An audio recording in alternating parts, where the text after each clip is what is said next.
நேரடியாக கட்சிக்குள்ள பணியாற்ற முடியல.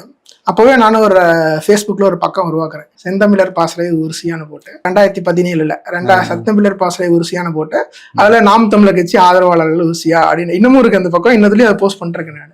அண்ணன் பேசுறதெல்லாம் பாத்தீங்கன்னா இங்க நடக்கு. இப்போ ரஷ்யால மருத்துவம் எப்படி இருக்கு, சாலை எப்படி இருக்கு, போக்குவரத்து எப்படி இருக்கு, அதெல்லாம் அவர் கனவா கண்டு பேசிட்டு இருக்காரு. இங்க அங்க பேசணும்னு நம்ம அந்த டிராஸ்டிக் டிஃபரன்ஸ் தெரியுது இல்லையா? நம்ம இன்ஃப்ராஸ்ட்ரக்சரும் சரி, மருத்துவமும் சரி, அங்க அரசாங்க மருத்துவம் மட்டும்தான், அரசாங்க மருத்துவமனை மட்டும்தான், தனியார் மருத்துவமனை கிடையாது. தனியார் மருத்துவமனை சின்ன சின்ன கிளினிக்ஸ் இருக்கும். பிரதான மருத்துவமனை அரசாங்க மருத்துவமனை.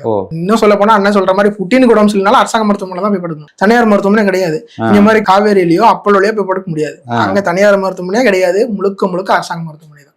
நான் படிச்சதும் அரசாங்க மருத்துவமனை.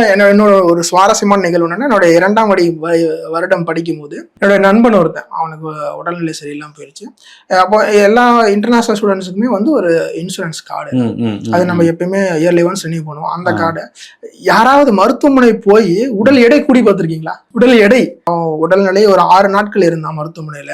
உள்ள போனதுல இருந்து 2 கிலோ கூடி வந்திருக்கான். அது சரி. அந்த அளவுக்கு 3 வேளை உணவு, சரியான தரமான மருத்துவ ஊட்டச்சத்து மிக்க உணவு